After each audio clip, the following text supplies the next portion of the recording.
God that I have now, I always prayed to have a man that would just come to church with me. That was my prayer. Lord, just send me a man that'll come to church with me. Because that's really all I looked at. I just wanted to go to church. So I just wanted a man that would go to church with me. And, God occasionally sent me that man that would just go to church with me. But that he wouldn't have a relationship with God. He didn't have that craving to just go deeper with God. Have that deeper, just dig deep and have a deeper foundation with God. He just wanted to go to church, and that wasn't going to work. It didn't work, obviously, and it obviously didn't work for a reason.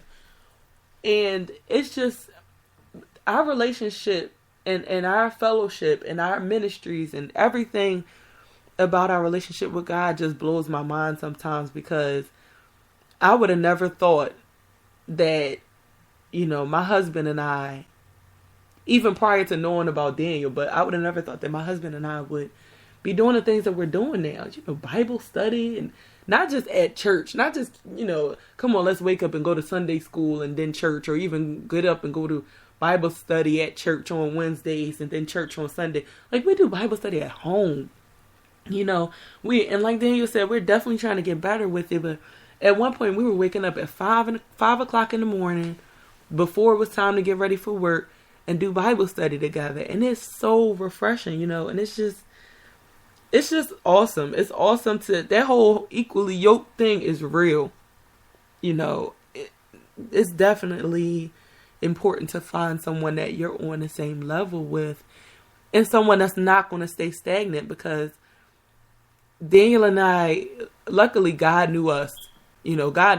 Speaking for myself, God knew me before I knew him.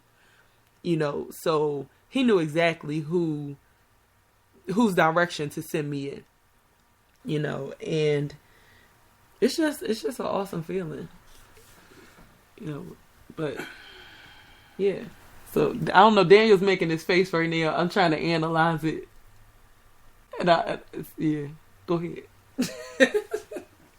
I don't know what face I'm supposedly making. I don't know. He's showing all his teeth, I can tell you all that, but go ahead. I'm sitting here looking at, I'm on Facebook, right?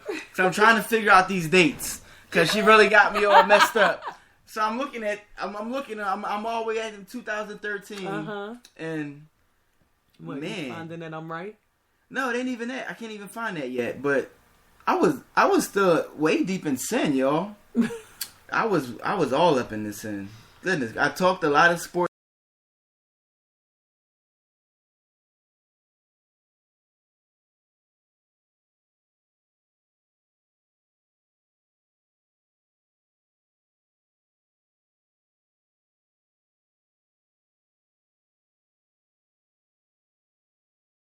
Time.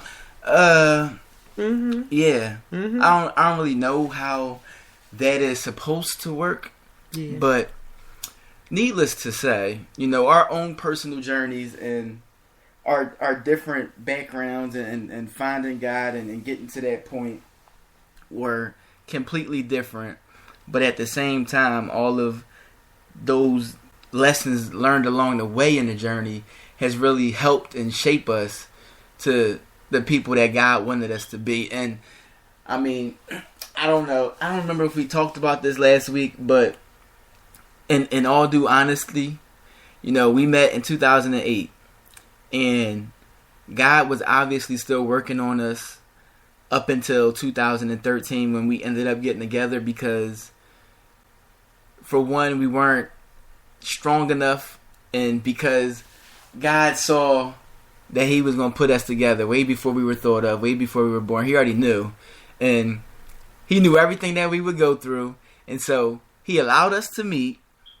He allowed us to go through the different things that we went through on our own. He allowed us to go through the different things that we went through in our past relationships. And just allowed us to just be there for each other. Mm-hmm. And just witness it all. And it just really helped build that foundation. Now, as far as the foundation with God, we ended up in the church.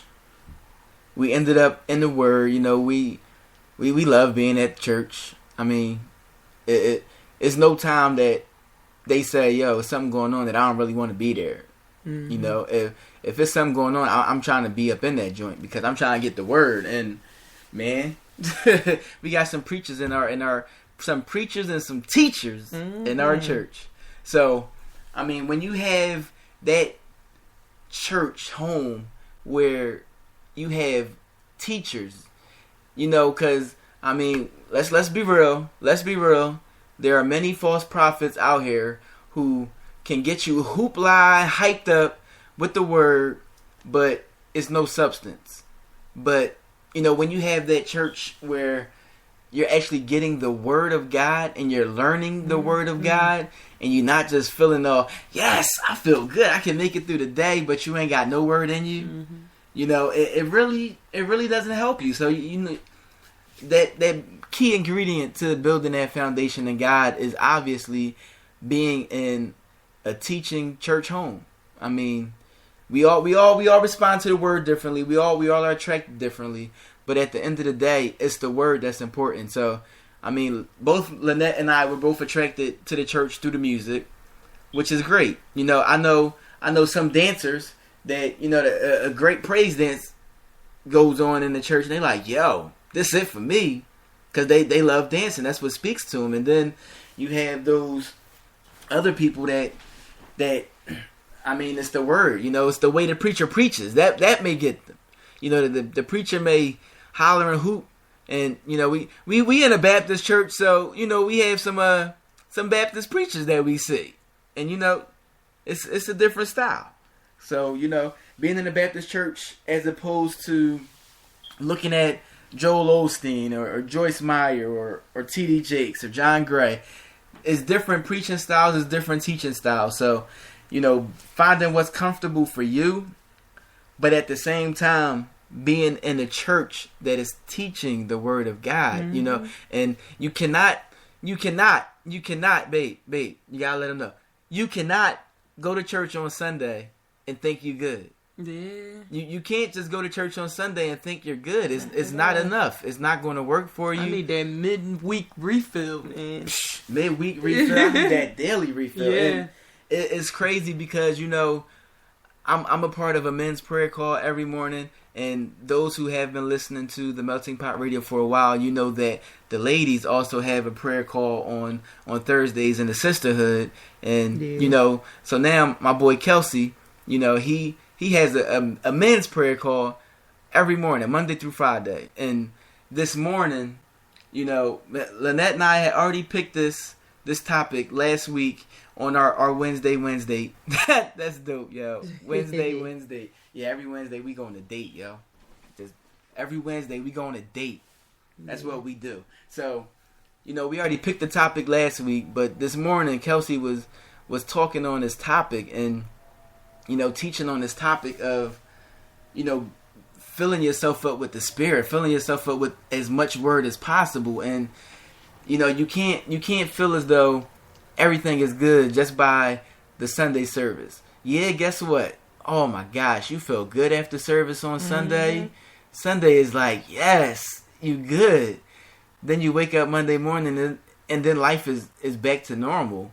And that little bit of word on that Sunday morning, 9 out of 10 times, if you're not getting enough of the word, it's gone. So Monday morning, you go out to work, and you're back in the world, you're back in your flesh, and you don't have that Spirit to comfort you, to give you strength, and to keep you moving and focused on God. So I can tell you firsthand, my life has drastically changed since I woke up every morning and got right in the Bible. It has drastically changed because the first thought of my mind is God. Literally. Because I have trained myself to the point where when I wake up in the morning, I have to read the Bible first. I can't do anything. I can't even go poop yet. I literally have to read the Bible first. I can't do anything. You irk me. I know. I have issues, y'all. It's okay. So, like, literally, when you think about that, when you really, really, really, really put God first, you can't do anything until you give God what's His. And, I mean, I can be honest and admit I don't give God enough time out my day. I mean, we're supposed to give God 10% of everything we have. That's our time, our talents, our treasures. So 10% of your day. How much time is that? It's 24 hours in a day. What's that? 10%? Is that 2 hours and 40 minutes a day? 2 hours and 40 minutes a day that you're really supposed to give God because it's His. Literally, you wouldn't be alive if it wasn't for God. So you need to give Him His time. And I don't give God enough time out the day. Although I can say I'm pretty close with all the different things that I do. So reading the Bible, I pray a lot. If something's going on and somebody asks me for prayer, I had to get into that habit. And when you build that foundation, you get into that habit of, you know what, I'm going to pray for you. No, I'm praying for you right now. Because if I say I'm going to pray for you and I don't pray right now, I'm probably going to forget. So when you get into the Word and get into that foundation of building that godly foundation and doing the best that you can possibly do to follow Jesus' footsteps and to do the things that He did. And when you really think about it, Jesus sets the example of the foundation that we're supposed to have in God. Jesus did a whole bunch of miraculous, amazing, wonderful, godly things on this earth. But if you really pay attention, each and every time, right before He did something big, He was going by Himself in prayer for hours and hours and hours and hours, praying, because that gave Him the strength to do those things. And a lot of times, after He finished doing those things, He went to go rest and pray and pray and pray. So prayer is a really big factor in building that foundation. So, pray, get into the Word, and, then you can worry about that relationship stuff. Don't be trying to get into no relationship if you ain't right. Yeah. it ain't right. First. It ain't right, y'all. I'm telling you, it is not the same. If 2008, when I met this funny looking chick named Lynette, if I would have said, yo, I want to be in a relationship with her, it would not have worked. We probably wouldn't even be friends no more. I'd have probably no. So yeah, Nat, man, that's all I have to say. I talked too much tonight. So that's Cole's fault. Yeah, it was Cole's fault, but it's okay. My baby's an angel. He does no wrong. But Daniel has me trying to prove myself right now, and my phone doesn't want me to. So we're just going to conclude that I am correct in saying that it was 2013 when Khalil was baptized and when I was baptized. So so this picture right here was from the day he was baptized, and it says January 22nd, and I'm pretty sure it was 2013. But anywho, yes, get yourself right before you worry about anyone else. Now, alright, I'm gonna tell y'all something real quick. I gotta tell y'all this. So, one of the words that I struggle with saying for some reason, well, I know the reason, but anyway, one of the words I struggle with saying is else. It's ELSE. Y'all probably like, okay, what in the world does it have to do with anything? I just said the word else, so I always look at Daniel for confirmation after I say it, just to make sure I say it right. So I used to say else. I don't know where the TZ comes in at, but yeah. So anyway, get yourself right before you worry about anyone else. So God, you can hear God's voice whenever He is guiding you in a direction as to which you are supposed to go. And just pray that He's also preparing your future husband for you. You can't rush God's work. You gotta let Him take His time and do what He needs to do, because He's perfect. He'll make everything perfect. That's right. And I confirmed January 20th, 2013 was my nephew's baptism. But my son's baptism, my nephew. It said nephew. That was my nephew back then, y'all. Okay, we didn't have no weird kind of relationship, y'all. We were just like real close, and we were like brother and sister. And then God said, "All right, it's about time for y'all to do what I called y'all to do." So that's why we're together now, and that is the second episode of Married to God. Next week we will be back talking more about family.